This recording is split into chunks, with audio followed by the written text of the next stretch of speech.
बाबाची सून? बापरे, म्हणजे तुमचा अजून एक भाऊ होता, म्हणजे बाबाचं दुसरं लग्न झालतं? बापा बापा, आणि कोणाला माहीतच नाही. मग आई तर लई चिडल्या असन जी, आईले तर काही माहीतच नसन ना. आणि कधी लपून लग्न केलं जी? लपून लग्न केलं का? का लव्ह मॅरेज झालं द्यायचं? गुबड तोंडे, लव्ह मॅरेज नाही झालं द्यायचं. माझ्या आजीनं आपाजीनं बाबाचं दुसरं लग्न करून दिलं होतं. आई तिकडे गेली होती ना तेव्हा. मग आमचा जन्म व्हायचाच होता, त्याच्या पहिलेच यायचं काहीतरी झालं वाटते. रागा रागात मग आजीनं आपाजीनं बाबाचं दुसरं लग्न करून दिलं. दुसरं लग्न केलं, ते 5-6 महिने राहिली, यायला माहीत पडलं, ते असं झालं. तुला आता सांगितलं काय मी? अगो काही बोमलते आजी, पण याच्यात नुकसान आपलंच आहे ना सागरजी. आणि आई मग बाबाला काहीच बोलली नाही का? काहीच नाही म्हणलं, काहीच चिडली गिडली काहीच नाही आई? आ नाही, आई नाही चिडली. आई उलटी बाबाकडून आहे. मी म्हणलं तिला राहू नाही द्यायचं इकडं, त्या बाईले तिले इथं राहू नको देऊ म्हणलं. बाबाले म्हणलं इथं मी हाकलून देतो तिले. तर बाबा मलाच बोलून राहिले, असं कसं हाकलतं हेन ते. आई वरून बोलून राहिली, म्हणते तुझ्या जेवढा हक्क आहे तेवढा तिचा आहे म्हणते, काही गरज नाही म्हणते. आणि कोण होय म्हणते हाकलणार म्हणते, मी पाहतो म्हणते कोण हाकलते तो म्हणते, अशी म्हणते आई. आता आई अशा म्हणून राहिल्या म्हणजे तिले ठेवतो म्हणते का? तुमच्या वहिनीले ठेवतो म्हणते इथं? वहिनीच लागन ना आता ते तुमची. इथं ठेवतो म्हणते आपल्या घरी. तिने वहिनी नको म्हणून माई बधी. ते काय माझी वहिनी नाही होय, माझ्या कोणता भाऊ नाही आहे. मी एकटाच आहो बाबाचा. मला काही घेणं नाही आहे कोणाचं. मी कोणाला वहिनी मानत नाही, कोणाला भाऊ मानत नाही. असे कसे राहते ना, असा कसा येते तो बी मी पाहतो ना. हाय बाई, मी एकटं समजून यायले लग्न केलं. एकटं आहे म्हटलं, चांगलं आहे म्हटलं बाई. आणि एक भाऊ निघाला यायचा. आता ते इथं येऊन राहून राहिली. आणलंच ना बाबानं, म्हणजे घरात हिस्सा, वावरात दावरात सगळ्या गोष्टीत आता हिस्सा भेटन त्या भावाले. यायच्यावाले आता हे किती काही नाही येऊ देत नाही, हे नाही करत आणि ते नाही करत म्हणलं तर जमलं ते जमते का? जमत नाही. कानून कायद्याने तिचंही बी हक्क चालतेच आता. मायापेक्षा मोठीच आहे, मग ते माई जाऊच लागत. तुमच्या म्हणल्यानं काय होऊन राहिलं? आई तर बाबाकडूनच आहे ना. मला वाटलं आई तुमच्याकडून राहीन, पण आई तर बाबाकडूनच आहे. आता सगळं घरादारात सगळा हिस्सा आता तुमच्या त्या भावाचा राहीन. एकटं नाही राहणार काही तुम्ही. पहिले 2 बहिणी होत्या आणि आता हे भाऊ तुमचा. 4 जण झाले तुम्ही. बरं, बहिणी ठीक आहे, आपापल्या घरी आहे तर त्या काही घेणार नाही, पण ह्यो भाऊ आहे ना आता. इष्टेतीचं पडलं का? इष्टेतीचं पडलं इथं मला मायवाले इज्जतीचं पडलं. लोकांना माहित पडन का याचा भाऊ आहे पहिलेपासून. काय इज्जत राहील माईवाली? काय इज्जत राहील? लोक हसं नाही का आपल्या घराण्यावर बाबाचं असं माहित पडलं लोकांना. तर इज्जतीचं आलं तिले, त्या याचं इज्जतीचं नाही आलं तिले, घराण्याच्या आबरूचं नाही आलं तिले, तिच्यावर प्रॉपर्टीचं आलं. प्रॉपर्टीचं याचं मालमत्तेचं. तू तर मला अलगच बाई दिसतं बा. नाही जी, मी तर तसं नाही म्हणलं सागरजी. काय बोलू आता याच्यासोबत? जे इज्जत जाची होती ते तर पहिलेच गेली. जेव्हा लग्न केलं दुसरं तेव्हा इज्जतीचं नाही आलं तर. यायच्या आजीले ना आप्पाजीले ना आता सांगून राहिले ते. आता केलं काही आहे ना, आता काय राहिले बाबानं. ते पहिलेच होय, यायचा जन्म व्हायचा होता म्हणते तरी. आतापर्यंत एकटं होतं माणूस. 10 वेळा जाय ये मुजरीनं राहिलं, काही केलं तरी काही नाही. आता ते आली घरात. माई जाऊ बस झालं, घराचा धिंगाणाच झाला. आता पहिलेच तर आई माया राग करी, आता तर अजून राग करणार, तिले जवळ करणार आता. दिसून तर चॅप्टरच राहिली तेवाली माई जाऊ. काय बडबड करून राहिली तू? काय बडबड करून राहिली? काही नाही, काय बडबड करू मी? आणि मग तुम्ही काऊन आली इकडं? तिकडं तर मला आवाज येऊन राहिला त्याच्या बोलण्याचा. श्वेता तर बाबासोबत बोलताना दिसून राहील, ते काय आवाज येऊन राहिला? आई लढू नाही राहिली आणि तुम्ही काऊन आले? मी आलो रागात इकडं. बाबा म्हणते तू कसं काढतो म्हणते तिले घराच्या बाहेर, तर मी पाहतो म्हणते. मी म्हणलं मला जमणार नाही बिलकुल ते इथं राहिलेली. तिले म्हटलं कुठेही नेऊन टाका तुम्ही, अनाथ आश्रममध्ये टाका, कुठेही टाका म्हटलं तिले, तिच्या पोरीले तिले. तर आई म्हणते मला म्हणते तुला अक्कल आहे का नाही आहे म्हणते, मन होय का काय म्हणते दगडाचं, अशी बोलून राहिली आई मध्ये. पोरगी आहे का जी? किती वर्षाची पोरगी आहे? 2.5 वर्षाची आहे म्हणते. तिच्यावाल्या त्या याच्यात हार्टमध्ये शद्र आहे म्हणते. बाबांनी त्याच्यासाठी पैसे लावले आणि ते कानातले आईचे गहाण त्याच्यासाठी ठेवले. ते शद्र आहे म्हणते. तर ती बाबा 2 दिवस तिकडं होती म्हणते दवाखान्यात. आता तिला घरी आणलं. आता ती येणं जाणं करून त्या पोरीचं ऑपरेशन झालं आहे. तर माय बाई, 2.5 वर्षाची पोरगी आहे का जी? बिमार होती का जी? ते तिकडं होते बाबा. एकच गोष्ट 10 वेळा लावतो, एकच शब्द 10 वेळा लावतो. आता काय सांगू राहिलो होतं मग मी तुले? काय सांगू राहिलं? ऐकलं काय तुला? हो काळजी नाही काळजी करता मी त्याला येऊ देत नाही. त्या दोघांनी नवरा बायकोला मी घरात घुसून देत नाही. बाबांनी इले आणलं ठीक आहे, तर पोरीचं तिचं ऑपरेशन होईपर्यंत राहील ते मी हाकलून देतो, त्याला राहू देत नाही. ती बहीणही मायबापाकडूनच आहे आणि मायबापही तिकडूनच आहे. आणि हे म्हणते मी हाकलून देतो. यायच्याकडून काय होऊन राहिलं आणि काय ऐकते यायली ऐकाली? ते रोशनी होती ना म्हणून मी बोलली नाही काहीच. मी म्हटलं हे चालली सीच्या मायच्या घरी तर राहू द्यावं म्हटलं, गेल्यावरच म्हटलं बोलावं म्हटलं, म्हणून मग आणि मी काय चालली गेली. आता तुनं मला फोन केला ये म्हणे घरी, म्हणून मग मी आली. मग आणि काय चालतं होते आपल्या चरण काऊन एंड्रिंग घेतलं होतं म्हणते. काय झालं, रोशन खरंच गेला का? हो ना व, गायब आहे ना बिचारे, 2 दिवस झाले ना ते पोरग गायब आहे तर रोशन्या. मी पहिलेच म्हणलं होतं बाई, रे दोघा नवरा बायकोले समजावून सांगितलं होतं, देऊन दे म्हणलं. त्या पोरीनं काय बिघडवलं, मायासारखी नाही आहे हो ती शितली, बरी आहे, एवढी काही बेकार नाही वाटत मले, बेकार वाटाले, चांगली बोला चालाले चांगली आहे. लागेच हिची पोरगी हे रोशनी तरी बदमाश आहे बोलाले बी, आणि कामाच्या याच्यात बी ठसनी बाज. बाबाच्या घरी तर लागेच काही हाय नाही पाहिजे असं, आणि स्वतःच्या मनानं केलं तर माय पोराले आता फसवलं तर फसवलं, जाऊ द्या बा. चांगलाच पाहिलं ना आता, घरदार हे ते वावर शेत सर्वच पाहिलं तिनं, रोशनीनं तिच्या पोरीनं चंदाच्या. आता आम्ही वागू नाही राहिलो, पण हिचे हे ते शितली पोट्टी चांगली आहे ना, एवढी काही बेकार थोडी आहे मागून घेऊ म्हणलं. नाही मागाचीच नाही, नाही मागाचीच नाही करे, घे म्हणा. मग आता गेले ना उठून पळत, काय घेतलं आता हाती. नाही ती मायासारखी गी नाही आहे, शीतल चांगली गिंगली आहे, पण ती एका अर्थानं पाहतो म्हटलं ना बाई तर बरं झालं ते पयाले तर, कारण की त्याचं लग्न होई नव्हते देत. आणि दुसरी गोष्ट म्हणजे झालंय इकडून तिकडून, तरी चंदाच्या हाताखाली राहिली नसती बाई ते. चंदा तिले वागवलंच नसतं चांगलं. चंदा माहीत नाही का कशी आहे तर, नाकावर माशी सहन होत नाही तिच्यावाल्या चंदाच्या, आणि खरंच ते सून वागवून का चांगली. बरं झालं पोट्ट तिकडं घेऊन गेलं तर. हो ते बी बरोबर आहे म्हणा, तू पण आहे ना ही चंदा. शीतल बिचारी चांगली पोरगी आहे, एवढी बोलणार नाही काही नाही, चांगली पोरगी आहे बिचारी. माय तरी बारबण नाही तिची बोलण्याच्या बाबतीतही बी, अशी आहे बारबण, आणि बोलण्याच्या बाबतीतही आहे. तिचं तोंड चुपचाप राहतच नाही नलीचं, कमी रंगारंगाची बोलते, पण पोरगी नाही होत तशी व पोरगी.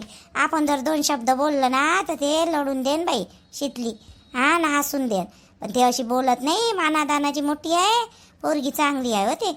हो म्हणूनच म्हणलं जाऊ दे, गेली तर यायले असंच पाहिजे होतं. पोरीनं तर पळूनच केलं त्या पोरासोबत, आपल्या सूरजसोबत, आणि आता घे म्हणा पोरगही पळालं, तरी पोरगी उठून पळाली तरी कमी ठसनीनं सांगे व चंदा, ठसनीनं सांगाले तिची ठसनच नाही जाय ना झाले. शिकवून करून राहिली हो बाई, काय झालं इले मम्मा जेवली नाही का हो काहीसे, दे ना तिथे वरण भात थोडसा खाले. माय उठल्याबरोबर तिची आंघोळ पाणी वरण भात चारला, तिले जेवली ना. आता शेवटी लेकरू आहे ते, मायची आठवण येणारच आहे तिले. नेऊन देतो थोड्या वेळानं तिले तिकडं आपल्या चरणच्या घरी नेऊन देतो. तिच्या माय दिसली नाही ना हो तिले डोळ्यानं, म्हणून तर होय का सारे दिसून राहिले बा. माय पप्पा आप्पा आजी दिसून राहिली नाही, मावशी दिसून राहिली, माय मम्मीच नाही दिसून राहिली म्हणत असं ते. म्हणून होय बाई, देतो बाई थोड्या वेळानं नेऊन. ती मम्मी गेली त्या आजीच्या घरी तिकडं. बाई त्या मामा गेला ना, त्या मामीले घेऊन उठून पळत, म्हणून गेली तुझी मम्मी तिकडं.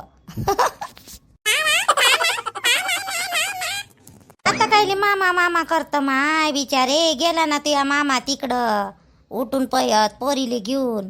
आता काय माहिती येते का नाही येत होतं. अहो रोशनीचं न रोशण्याचं बिलकुल पटत नाही बहीण भावाचं. पण हे पोट्टी मोठी लाडाची आहे त्या रोशण्याच्या, मग लय लाडाची आहे बाई मामाची आहे पोट्टी. मामाच करते ना, थोय लय मोठा चांगला पाहिजे इले. बाई बाई बाई बाई. अहो त्या दिवशी तिनं मोबाईल काय फेकला त्याचा वाला, आणि ते मोबाईलले त्याचे रॅशेसही पडले बाई, तरी काही म्हणलं नाही, डबल दिला हातात. लय लाडाची पोट्टी आहे हो त्या रोशण्याची हेवाली. भाशी लाडाचीच असते ना मामाच्या, लाडाच्याच असते. बाई नेऊन देतो इले हिच्या माय जवळ. लय वेची ते कुणकुण कुणकुण करून राहिली ना, माय नाही दिसून राहिली तर नेऊन देतो तिच्या मायकडं. दूध मीठ पेन थोडशी. चालो मी जातो घरी, पिंकी एकटीच आहे बिचारी. चाल. 3 दिवस झाले सिलेंडर आणून नाही राहिली हे, आणि मी याच्यावरच स्वयंपाक करून राहिली चुलीवर. मला एक तर पहिले चुलीवर करता येत नाही, आई पडल्या बिमार, आणि सारं काही करून मला जॉबवर कशी जाऊ मी, मला समजतच नाही आहे.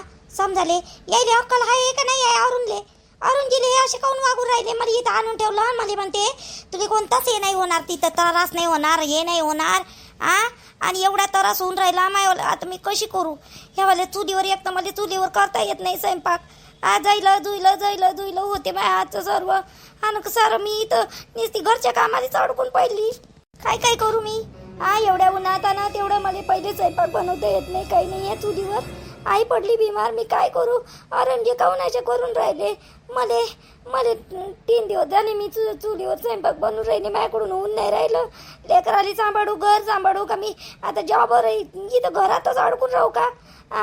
मला समजूनच नाही राहिलं. आज मी यायला विचारल्याशिवाय राहत नाही. यायला विचारतोच मी. अरुणजी अरुणजी अरुणजी अरुणजी कुठं आहे तुम्ही? इकडे या. इकडे आहे. तिथं आईसोबत बोलून राहिले का? इकडे आम्हाला तुमच्यासोबत काम आहे. आलो 2 मिनिटं थांब. आलो ना. हो ना, काय झालं?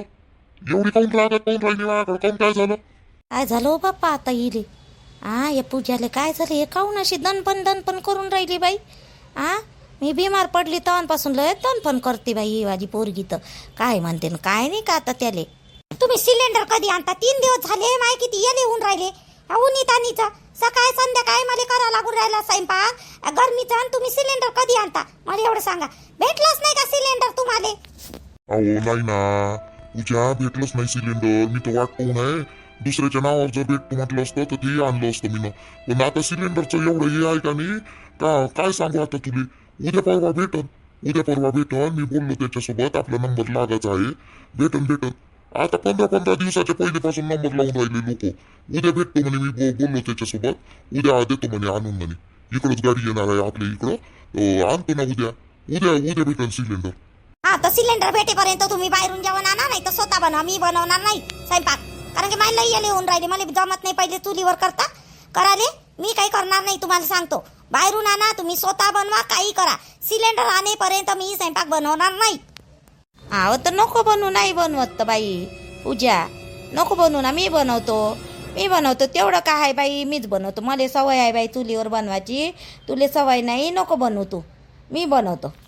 नाही आई, तुम्ही नका बनवू. तुमची तब्येत बरोबर नाही ना, तुम्हाला बरं नाही लागत ना. अजून तुम्ही बनवला तर हे मलाच म्हणा. जाणून बुजून करते म्हणून मलाच म्हणा तू आईले जास्तच काम सांगतं, जाणून बुजून कामं सांगतं. पहिलेच तर काल किती बोलले ते मला तुमच्याच्यानं. किती बोलले. मी का नाही, तुम्ही स्वयंपाक नका बनवू. मी नाही बनवत. आणि मी नाही बनवत. हे का बाई सिलेंडर आणून द्या मला, तेव्हा मी स्वयंपाक बनवतो. बाई सिलेंडर तू आताही सकाळपासून किती वेळचा उभा होता व सिलेंडरच्या लाईनीत. सिटीतही गेलता बिचारा. नाही भेटला. आता त्याला काय करणार? जास्त पैसे देऊ नाही पाहिले. नाही भेटलं सिलेंडर. भेटून नाही राहिलं. उद्या आपल्या नावाचं सिलेंडर भेटणार आहे. बोलला ना तो. त्या सिलेंडरवाल्यासोबत बोलला. आजच्या दिवस करशील तर कर बापा, नाही तर मी करतो. आणून देतो म्हणलं तुला सिलेंडर पूजा. उद्या आणून देतो ना. आजच्या दिवस कर ना. तुम्ही उद्या आणा का परवा आणा, मला सांगू नका. मी स्वयंपाक करणार नाही. तुम्हाला सांगतो अरुणजी, माझ्याकडून होत नाही चुलीवर स्वयंपाक करणं. हे नुसतं जळते पोया जैन भाजी जैन, चव नाही लागू राहिलं ते खाले. मी करत नाही. मला तिथं नुसतं घामजल्यासारखं किती 3 दिवस झाले सारखी मी बनवून राहिली. मी नाही बनवत. तुम्हाला बनवू वाटत असेल तर बनवा तिथं आणि करत बसा. मला करायचा नाही स्वयंपाक. राहू दे बाई, राहू दे. मी बनवतो ना. मी बनवतो. तू नको बनवू लागेल. झालं मी बनवतो. एवढी चिडू नको बाई. एवढी कायली चिडतो. उद्या भेटणार. आपल्या हाती नाही ना माते सिलेंडर. उद्या भेटणार. उद्या नाही आई, तू नको करू. तू पहिलेच तुले पुनीचा सपाटा लागलेला आहे. तू नको करू. राहू दे. अजून तू मीच त्याच्यावर गरम बसशील. अजून तब्येत खराब होईल तुझी. राहू दे. मायची बरोबर चिंता आहे. मायची बरोबर चिंता आहे. बायको 3 दिवस झाले नुसती सकाळी संध्या चुलीत घुसून राहिली. तर ते चिंता नाही आहे यायले. काय तो बाहेरून घेऊन येतो जेवण. आज संध्याकाळसाठी घेऊन येतो मी बाहेरून जेवण. उद्या सकाळी पाऊस सिलेंडर भेटल्यावर. आई तू टेन्शन नको घेऊ. करू नको. राहू दे. अरे पण बाहेरचं किती महागात पडते रे बाबू जेवण. ते किती महागात पडून राहिलं. राहू दे ना मा. बनवतो ना मी बसली बनवतो. काही नाही होत ना. नाही मी बाहेरून जेवण घेऊन येतो. असे किती जाणार आहे. अगं तू बिमार पडली त्या चुली जवळ. चुलीची एक तर इस्तो लय राहते गरम आपली ते. राहू दे. नको करू. ते नाही करत. तू नको करू. मी बाहेरून घेतो. उद्या कोणत्या आलती सिलेंडर आणून देतो. काय बाप्पा, मी तर म्हणलं बाप्पा करतो म्हणून बसली. राहू दे ना आई. तुम्ही कायले करता. तुमची तब्येत पहिलेच बरोबर नाही ना. जाऊ दे. घेऊन येऊ द्या त्याला बाहेरून. जाऊ द्या. पण बाई तेवढेच पैसे वाचले तर आपल्या घरात कामी येते हो बाई. आजी पण माय किती हाल होऊन राहिले स्वयंपाक करता इकडे चुलीवर. आई तुम्हाला माहित आहे का, मी करून नाही काही नाही आणि तरी करून राहिली. मला किती हाल अपेक्षा सहन करायला लागून राहिलं ह्या चुलीवर सारखं संध्याकाळी सकाळी. बरोबर आहे तू आलं. तुले काही मी म्हणत आहे का बाप्पा? तुले काहीच नाही म्हणत आहे. उद्या भेटते म्हणते सिलेंडर तर जाय बाप्पा. आता उद्या घेऊन ये. जो काय म्हणते काय नाही तर घेऊन ये. उद्या भेटणार का पण? हो उद्या भेटणार आहे. मी बोललो त्याच्यासोबत. भेटन उद्या भेटतेस.